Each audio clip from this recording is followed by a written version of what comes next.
dewa. Akhirnya nanti jadi roh. Sehingga Kristen endingnya menyembah roh. Nah, tuh. Endingnya Kristen itu menyembah roh. Menyembah makhluk halus. Seperti itu. Yesus membuat mukjizat pakai kuasa apa? Kuasa dari Allah, Kejadian 2 nomor 22. Salah terus. Bingung saya. Kok salah mulu lu jawabannya? Heran saya heran. Itu jawabannya, Bang Luga.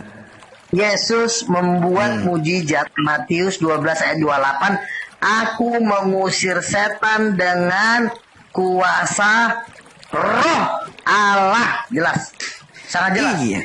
Itu roh Allah. Yohanes 3 nomor 34 jawabannya. Gampang itu, Bang Luga.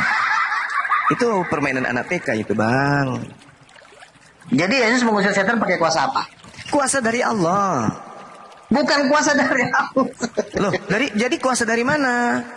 Dari Pak RT. Kuasa itu. Nah, ini saya kasih tahu nih biar pinter ya. Ini kadang-kadang memang perlulah kita khusus pagi hari ini. Jadi pagi hari ini, ya. Ketika Yesus membuat mukjizat, ya kan? Iya. Mukjizat itu bukan Bapa yang melakukan, bukan. Oh, salah berarti. Selama ini kita salah. Berarti Kisah Para Rasul 2 nomor 22 salah. Anda membacanya salah, ayatnya yang nggak salah, Anda yang mengartikannya salah. Jadi gini, saya kasih kronologinya nih. Tunggu, Bang Luga. Ya sebentar. Kita pakai data. Iya, sebelum ke situ. Iya, belum ke situ ya. Jadi gini, salahnya orang Islam itu begini. Ketika Yesus membuat mukjizat, disangkanya Bapa yang bikin mukjizat, itu salah. Bapa itu tidak bisa berbuat apa-apa, dia cuma bisanya satu, mengutus dan mengajar. Selain daripada itu dia udah nggak bisa bikin. Saya sih, makanya ketika Yesus membuat, larinya ke data aja. Kalau cuma asumsi, kita pakai data, Bang. Kejadian ini saya akan kasih data. Ya kan Matius 12 ayat 28. Matius 12 ayat 28. Ketika Yesus membuat mukjizat, Yesus mengatakan bahwa mukjizat itu dilakukan oleh sosok yang namanya Roh Allah. Masih ingat gak ketika Simpson di Hakim-Hakim pasal 16 ketika dia bertemu dengan singa, dikatakan gini, berkuasalah roh Tuhan atas Simpson sehingga dia mencabik singa itu seperti anak kambing. Jadi baik di dalam perjanjian lama, para nabi itu membuat mukjizat itu dengan kuasa yang namanya Roh Allah. Ketika Yesus dibaptis, maka langit terbuka. Pakai data Bang Luga. Loh itu kan Matius 12 ayat 28. Matius 12 ayat 28. Aku mengusir setan. Saya bacain ya. Kalau kayaknya belum kubaca, kayaknya belum percaya deh kalau ini data. Nih saya bacain. Matius 12 ayat 28. Matius 12 ayat 28. Nah ini nih. Tetapi jika aku mengusir setan dengan kuasa Roh Allah, maka sesungguhnya kerajaan Allah sudah datang kepadamu. Ini data, ini ayat. Jadi bukan Bapa yang melakukan pengusiran setan. Bapa tugasnya cuma mengutus Roh Allah ke bumi, tetapi yang membuat mukjizat itu adalah Roh Allah itu, bukan Bapaknya. Kronologinya harus jelas. Nah, siapakah Roh Allah ini?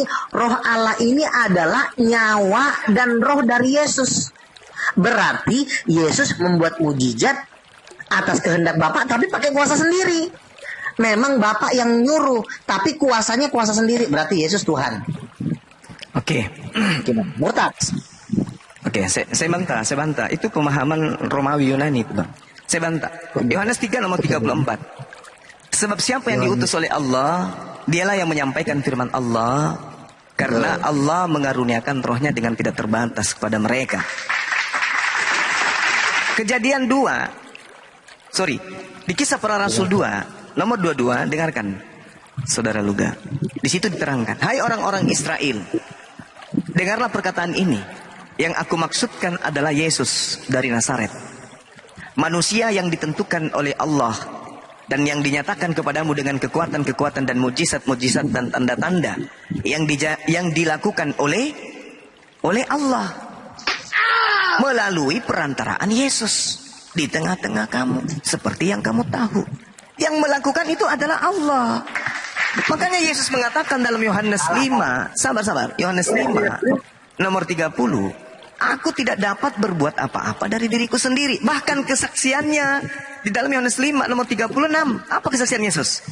Ada kesaksianku yang lebih penting dari kesaksian Yohanes, bahwa semua pekerjaan, mujizat, membangkitkan orang mati, mengusir luga, mengusir setan, suster ngesot, pekerjaan-pekerjaan itulah yang aku lakukan sekarang, dan pekerjaan itu yang bersaksi tentang aku bahwa aku adalah utusan Bapa. Makanya di dalam Al-Quran dijelaskan terkait dengan roh. Roh itu sebagian dari ciptaan Allah yang diberikan kepada manusia untuk memberi kekuatan kepada manusia. Itu dalam Al-Quran diterangkan. Makanya kami umat Islam percaya. Ulaika kataba fi qulubihim imanan wa ayyadahum biruhim minhu. Kecil itu Bang Luga, kecil. Al-Quran sudah membantah. Mereka orang-orang dalam hatinya telah ditanamkan Allah keimanan. Dan Allah telah menguatkan mereka dengan pertolongan yang datang dari Dia. Jadi roh itu adalah pertolongan. Roh itu adalah kekuatan. Bukan berarti roh itu adalah Tuhan itu sendiri.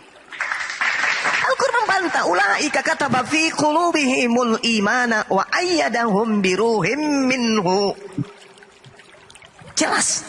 Kami membantu orang-orang, kata Allah, hamba-hambaku yang dalam hatinya ada keteguhan. Kami tanamkan kekuatan kepada mereka. Ada keimanan kepada kami dengan iman yang kuat. Maka kami, aku Allah, menguatkan mereka dengan pertolongan yang datang dari Allah. Itulah yang disebut roh. Makanya Yesus menerangkan dalam Yohanes 3 nomor 34. Siapapun yang diutus oleh Allah, dia yang menyampaikan firman Allah. Kenapa? Karena Allah mengaruniakan rohnya, kekuatannya dengan tidak terbatas kepada nabi-nabi tersebut. Makanya Nabi Musa bisa belah lautan, Yesus bisa bangkitkan orang mati. Kenapa? Dia beserta dengan yang memberi kekuatan Allah pada diri mereka. Makanya baca Kisah Para Rasul 13 nomor 23, Allah mengutus juru selamat untuk Bani Israel, yaitu Yesus Kristus. Gitu Bang Luga. Jangan Yesusnya yang dituhankan, keliru ente. Oke, sejawab. Silakan. Kan sudah sangat jelas di situ, ya. Jangan Anda mengatakan roh adalah ciptaan Allah. Di situ Yesus tidak pernah mengatakan roh Allah ciptaan Allah. Jadi jangan tambah-tambahin. Nanti Anda masuk neraka. Ya. Roh Allah itu turun atas nama Yesus. Yohanes 14:26, Bapa akan mengutus Roh Kudus dalam namaku.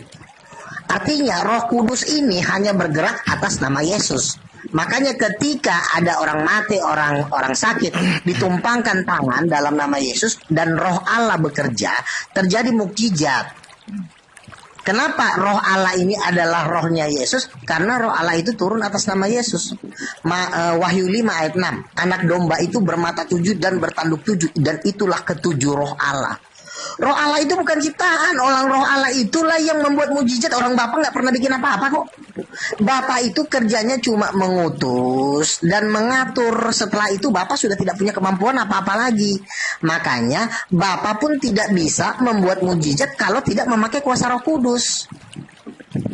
Pernah nggak Bapak membuat mujizat tanpa Roh Kudus? Nggak bisa.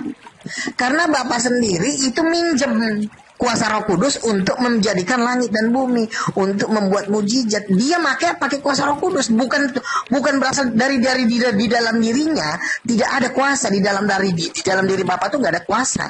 Kuasa itu ada di dalam Roh Kudus itu. Makanya Yesus membuat mujizat pakai kuasa Roh Kudus. Mana dasar ayatnya? Yohanes 14 ayat 26, dan Roh Kudus itu turun atas nama Yesus, bukan atas nama Bapa.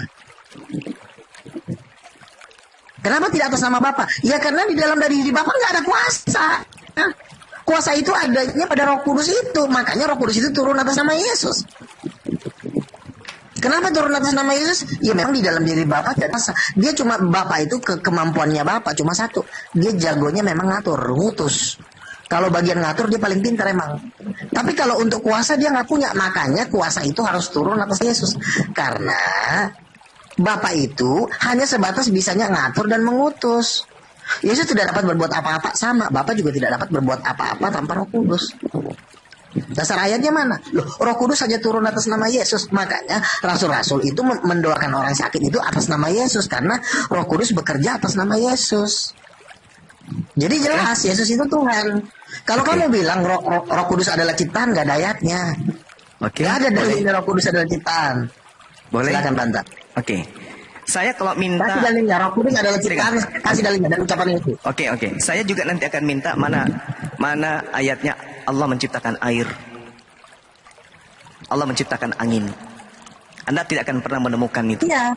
Karena Angin memang itu tidak. diciptakan oleh Roh Kudus. Yang menjadikan Dalilnya? angin itu Roh Kudus, bukan Bapa. Ada dalil? Ada. Nah, nanti- Segala nanti- sesuatu nanti. yang mengusir setan aja Roh Allah kok, bukan Bapa Ya. kok. Nanti Berarti Anda, salah, kan? nanti Anda sebutkan, nanti Anda tunjukkan habis ini. Saya jawab dulu habis ini. Saudara Luga tunjukkan angin, air diciptakan. Oke? Nah, sekarang izinkan saya berbicara dulu. Saya dulu, giliran saya. Sabar. Jadi gini, kenapa saudara Luga ini berbicara seperti ini? Karena Luga ini adalah penganut ajaran agama Roma. Inilah sebenarnya Kristen yang asli. Luga Tambunan, saudara kita yang ganteng ini, beliau ini adalah asli dari Kristen, tanpa campuran semen. Dialah ini sebenarnya Kristen asli, yang mempertahankan kemudian iman mula-mula orang Katolik. Dialah ini. Tapi kalau di hadapan Bang Suma, Bang Luga ini hanya makhluk yang bermata satu. Kenapa saya katakan Luga hanyalah makhluk bermata satu? Karena Luga hanya melihat konteks Roma, tidak melihat ajaran para nabi. Kalau dikatakan tidak ada Tuhan mengutus Roh Kudus tanpa Yesus, itu bullshit. Pagan yang muncul dari kemudian Roma, yes. Saya kasih bukti. Nabi Daud, Mazmur 51 nomor 11. Janganlah membuang aku dari hadapanmu dan janganlah mengambil Roh Kudus daripadaku. Apakah Yesus pernah datang menghembuskan Roh Kudus kepada Daud? Bullshit. Yesaya 63 nomor 10. Tetapi mereka memberontak dan mendukakan Roh Kudusnya, maka ia merubah menjadi musuh mereka dan ia sendiri berperang melawan mereka. Apakah Yesus datang menghembuskan Roh Kudus kepada mereka? Bullshit. Yesaya 63 nomor 11. Lihatlah, teringatlah kalian kepada zaman dahulu kala, zaman Musa, hambanya itu. Di manakah dia yang membawa mereka naik dan dari laut bersama-sama dengan menggembala kambing dombanya? Di manakah dia yang menaruh Roh Kudusnya dalam hati mereka? Bullshit. Yesus belum ada. Lalu kemudian dikatakan dalam banyak data-data di dalam Bible itu sendiri bahwa Tuhan menghembuskan Roh Kudus dan seterusnya. Bahkan kalau kita berbicara mengenai Roh Kudus, Elizabeth, Zakaria, Simeon, bahkan Yohanes Pembaptis jauh